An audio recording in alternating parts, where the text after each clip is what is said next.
Évangile de Jésus-Christ selon saint Jean. Le premier jour de la semaine, Marie-Madeleine se rend au tombeau de grand matin. C'était encore les ténèbres.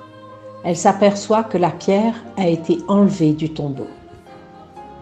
Elle court donc trouver Simon-Pierre et l'autre disciple, celui que Jésus aimait. Et elle leur dit : « On a enlevé le Seigneur de son tombeau, et nous ne savons pas où on l'a déposé. » Pierre partit donc avec l'autre disciple pour se rendre au tombeau. Ils couraient tous les deux ensemble, mais l'autre disciple courut plus vite que Pierre et arriva le premier au tombeau. En se penchant, il s'aperçoit que les linges sont posés à plat. Cependant, il n'entre pas. Simon-Pierre, qui le suivait, arrive à son tour. Il entre dans le tombeau. Il aperçoit les linges posés à plat, ainsi que le suaire qui avait entouré la tête de Jésus, non pas posé avec les linges, mais roulé à part à sa place. C'est alors qu'entra l'autre disciple, lui qui était arrivé le premier au tombeau. Il vit et il crut. Jusque-là, en effet, les disciples n'avaient pas compris que selon l'Écriture, il fallait que Jésus ressuscite d'entre les morts. Acclamons la parole de Dieu.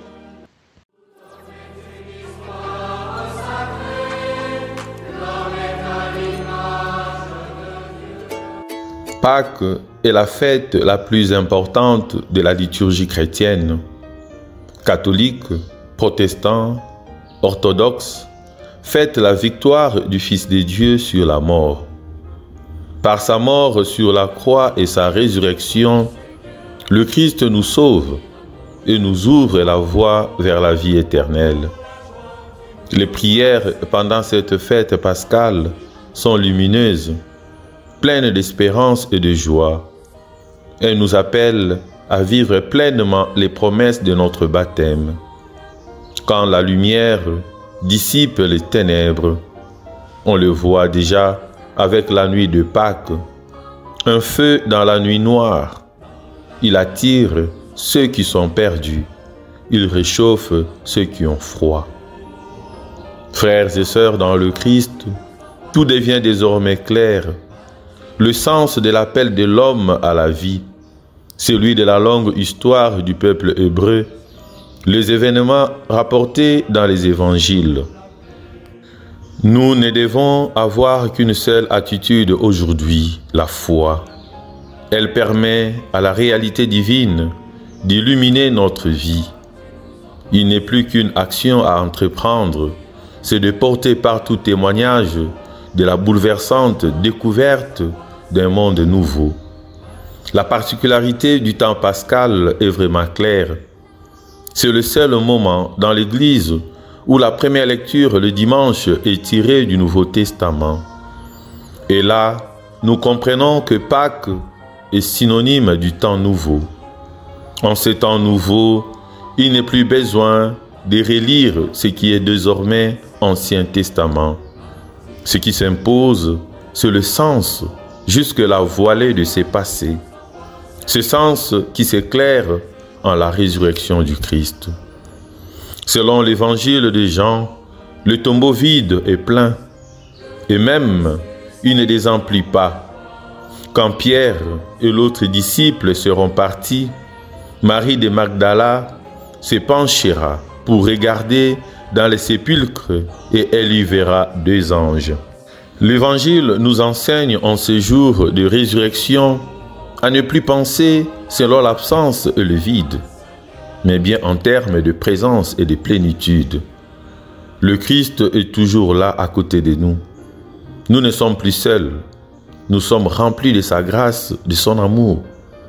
Par la résurrection, nous sommes également pardonnés de nos péchés, tel que l'indique la première lecture.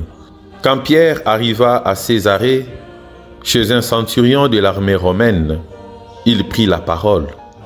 Tout homme qui croit en lui reçoit par lui le pardon de ses péchés. En cette résurrection du Christ, nous devons tendre vers les réalités d'en haut, car nous sommes ressuscités avec lui. C'est le temps du changement, du renouveau et du progrès. Oui, le progrès dans notre totalité et dans notre intégralité. Marie de Magdala est venue au tombeau. Elle invite ensuite les deux disciples qui entrent dans le tombeau et puis ils en ressortent. Entrer au lieu de la mort et en sortir, c'est passer de la mort à la vie. Ce qu'ils vivent ce matin est comme un sacrement. Chacun le vit à sa manière. Le disciple bien-aimé voit et croit. Pierre sera longuement abordé par le Christ plus tard. Pierre, m'aimes-tu? L'essentiel est d'avoir fait le geste, passer de la mort à la vie avec celui qui était mort et qui est le vivant. Bien-aimé, le ressuscité c'est toi, le ressuscité c'est moi. Partons toujours de l'information que porte Marie de Magdala aux disciples. On a enlevé le Seigneur de son tombeau et nous ne savons pas où on l'a déposé. On pouvait dire panique à bord. Qui a bien pu enlever le corps de Jésus? Pierre et Jean courent au tombeau pour vérifier la chose. Pierre entre, voit le linge posé là, mais pas le corps. Jean lui aussi voit, mais il ajoute tout de suite, il vit et il crut. Dans notre vie, nous rencontrons aussi les ténèbres de la mort, particulièrement dans celles de nos proches. Mais en restons-nous à constater un décès, à subir la souffrance de la perte de notre chair, ou croyons-nous à la résurrection, à la vie éternelle? Puissions-nous faire nôtre cet acte de foi des gens. Il vit et il crut. Nous voyons deux hommes sortir du tombeau. Cela signifie que la résurrection n'est pas seulement celle du Christ, c'est déjà la mienne, la tienne, la nôtre qui est en jeu.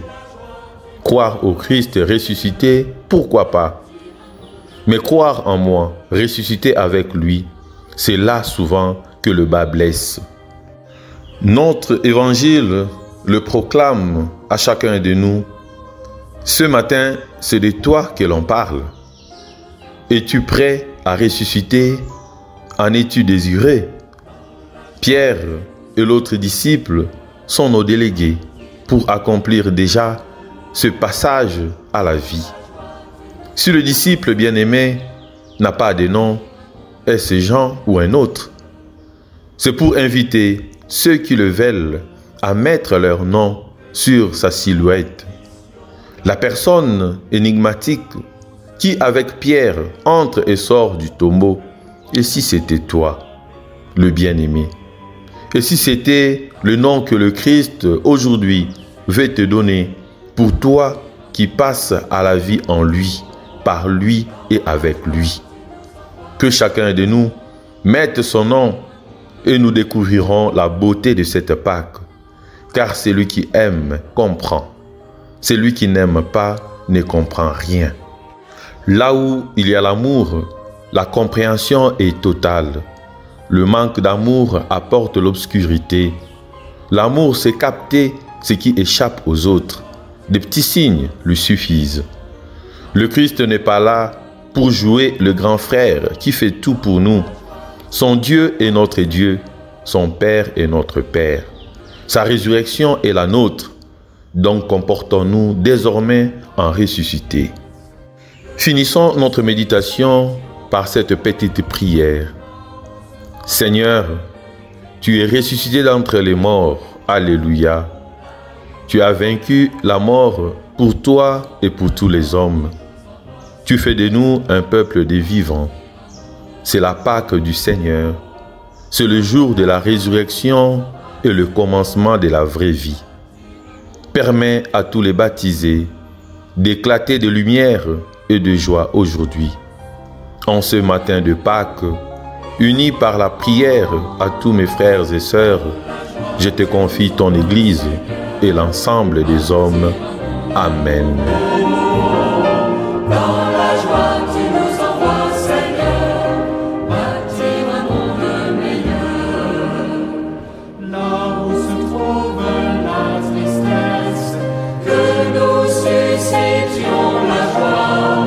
Là où se trouvent les ténèbres, que nous répandions la lumière. Dans la joie, tu nous envoies, Seigneur, bâtir un monde nouveau. Dans la joie,